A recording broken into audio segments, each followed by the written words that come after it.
by UCF head coach Johnny Dawkins. Johnny, let me roll through real quick a little bit of your career highlights. National Player of the Year in 1986, two-time first-team All-American, four-time All-ACC. You scored 2,556 points, and if it wasn't for J.J. Redick, you would still be Duke's all-time leading scorer. When we talked with Coach K about 4 hours ago, Hummel didn't show up for that interview. Hold on. He said, okay. He said Duke would not be Duke without Johnny Dawkins. So now that you are here with him, College Basketball Hall of Fame, what does it mean? It's surreal, to be here with Coach. It's an amazing, experience for me, having played for him for 4 years and then coached with him for 10. And so I'm just really humbled by this opportunity, but I'm so thankful that I'm going in with Coach. I mean, I couldn't go in with a better person, better man, and a friend. Yeah, what does it mean when you hear people say that? Because not just Coach K says it, like Johnny Dawkins was the guy who kind of got Duke going. But it's true. I mean, you really did. There wasn't a lot of momentum before you got there, and you put the program on the map, and momentum's everything. No, definitely. Well, I'll start by saying, for me, and I mean this, no one gets there by themselves, and we all know that. I was fortunate.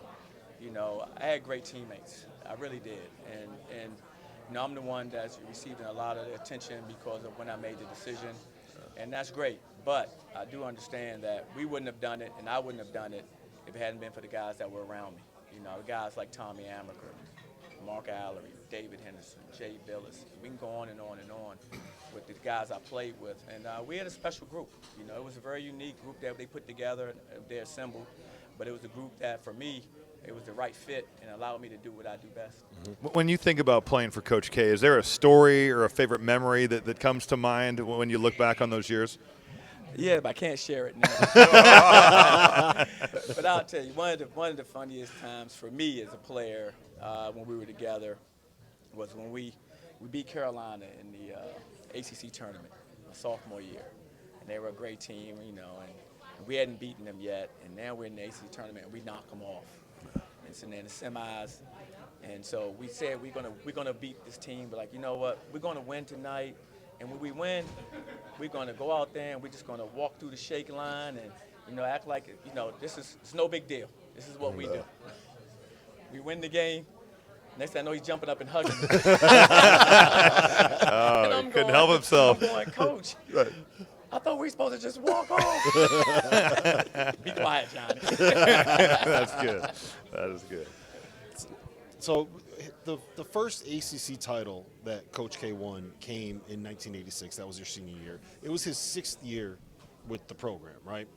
In 2023, if it was the same situation, would he have been given 6 years? Would he have been allowed to kind of work through the slow start that he had to his career? Or is that changed? Is that mindset changed in college basketball now? Well, the landscape has changed. That becomes more difficult based on everything that I've seen and during this time. But again, it depends on your athletic director, how strong he is. And he had a great athletic director, Tom Butters, God rest his soul, was incredible. And even then he was receiving pressure, but he withstood the pressure. He took on the heat for Coach during that time and allowed Coach to continue to develop us as a team. And so I think it depends on your administration. If they're strong enough to withstand social media and all the different things that are coming at you negatively, if they can stand strong, you can survive it. But it becomes more difficult now because of it just swells, it just changes. Now the momentum changes so fast from who we like and who we don't. What's the biggest lesson that you took from him, coaching-wise? From when you played from him, then obviously when you were an assistant for almost 10 years, then you go on to be a head coach. What's kind of the lesson that you've taken from him? Because you guys are different personality-wise. Definitely, and it's funny you say that. He always told me, just be yourself. Don't try to be me. He didn't try to be someone else when he took over as head coach. He said, just be yourself, because the players will know if you're genuinely, who you are, or if you're trying to be someone else. And then the other one was being prepared. We never went into a game that we weren't prepared. And you know how important that is. Every time we walked on the court, I knew everything about my opponent, my matchup, the other team. And I carry that with me to this day. We don't go in any matchup that we're not extremely prepared for what we're going to face. And I took that from him. John Shire, now the head coach at Duke, he has the tough job of, I guess, walking in Coach K's shoes after he's now gone.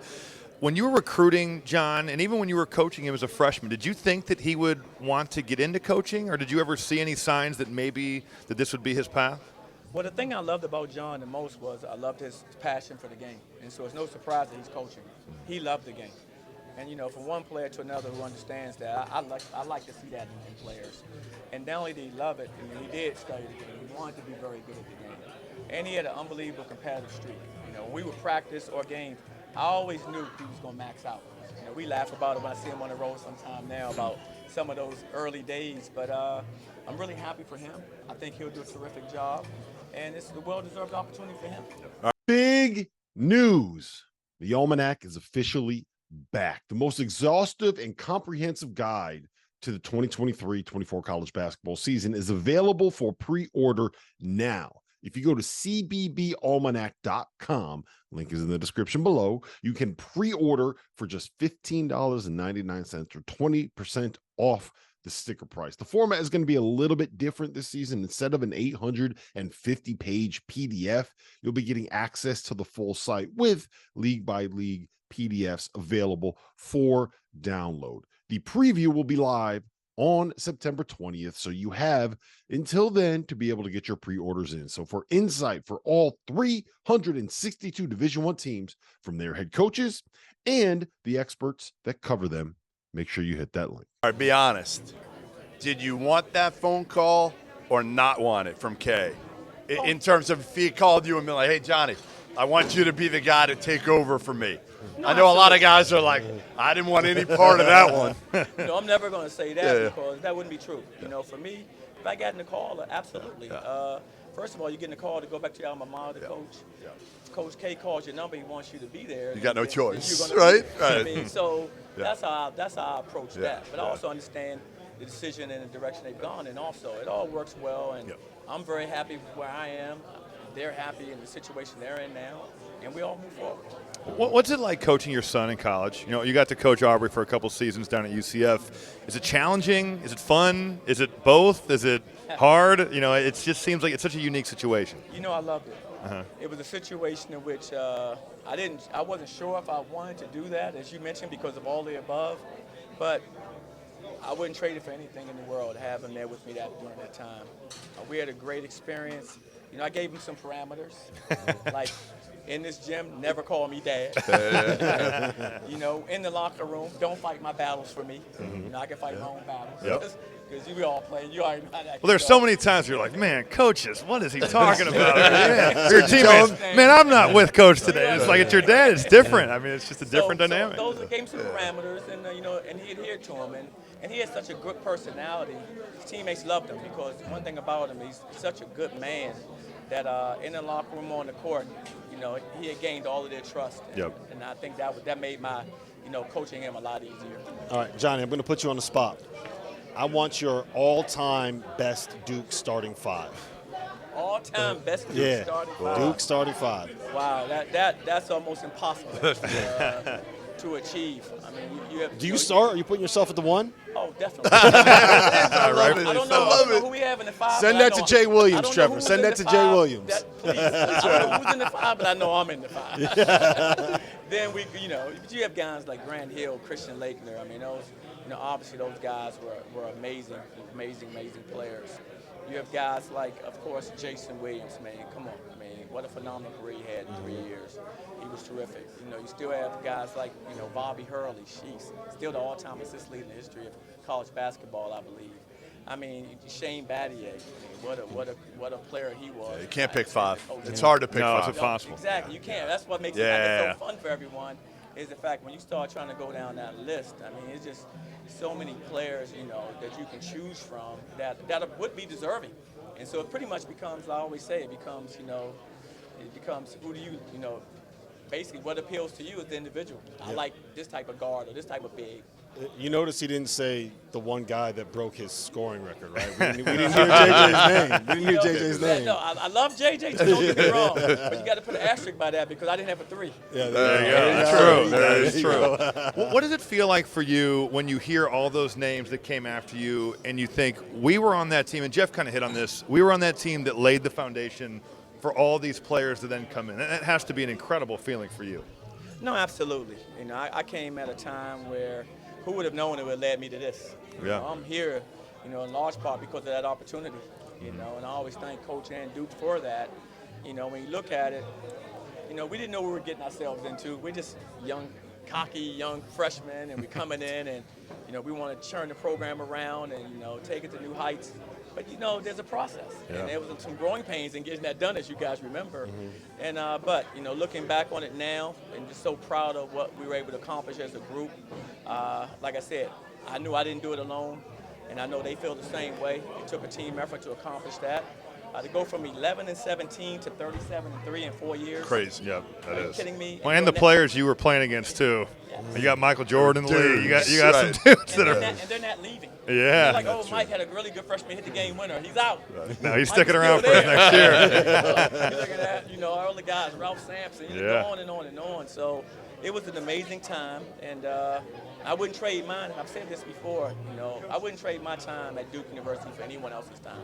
I think being a part of it that early and kind of laying a foundation, it was a special moment for all of us, and I'll love it for the rest of my life. Give me the one time when Coach really jumped your you-know-what. Maybe as a freshman, there had to be something, right? Even though, like, no, absolutely. Yeah, I remember. you remember? Well. Do you remember it? Go ahead. I'm scarred. You know, we were playing against, you know, Georgia Tech, and they had a great team back then as well. You know, Bobby Crimmins was an amazing coach. You had guys like Mark Price, John Sally, some terrific players. And he jumped me good, you know, before that game, you know, because of the matchups. So he kind of challenged me, you know, to guard Mark Price. Mark Price, the point guard. He'd at shoot the it. time for them. Oh, and great player. I mean, I think people found that to be more true when he went to the pros than even in college. And they ended up being an all-star and all of that. And so he challenged me really hard to, you know, to take that matchup, you know, and I did, you know, but I never forgot that, you know, because like I said, those words still ring in my head to this day. But you know what? It was for a good reason. Yep. You know, he wanted me to step up and be at my best, and I was. Well, I feel like Kay, Calhoun, like some of these coaches, these Hall of Fame coaches, right? As a young player, you don't like them, right? I mean, you don't understand what they're trying to do and how hard they're trying to coach you, and then it probably takes for you to be gone for a while and then understand, okay, you know what? They were just looking out for the best for me. Absolutely. You know, you understand that, and definitely no college player understands that. If it is, it's a very mature college player. Right. And so, yeah, you grow through it. As you get older, you realize, you know, why some of those things occurred, and you understand that it was for the best for you and for the best for your team.